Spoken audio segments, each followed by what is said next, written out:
कोंडगाव कनाशी उड्डाणपूल खड्डेमय झाला। जळगाव जिल्ह्यातील भडगाव तालुक्यातील कसगाव ते गोंडगावकडे जाणारा हा पूल करोडो रुपयांचा बनवलाय। मात्र आज हा पूल खड्डेमय झालाय। वरती पाणी देखील साचतंय। चिखलामुळे हा पूल किती दिवस टिकेल ही मात्र शंकाच आहे।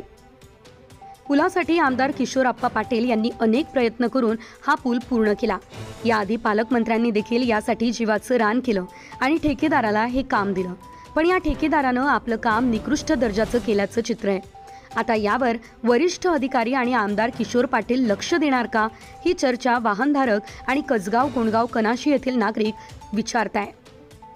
कारण ठेकेदाराने वरिष्ठ अधिकाऱ्यांना टक्केवारी दिली म्हणून त्याने निकृष्ट दर्जाचे काम केले हे सिद्ध होत आहे। त्यामुळे आता यावर नेमकी काय कारवाई केली जाते हे बघणं महत्त्वाचं असणार आहे। Subscribe now and press the bell icon. Never miss an update.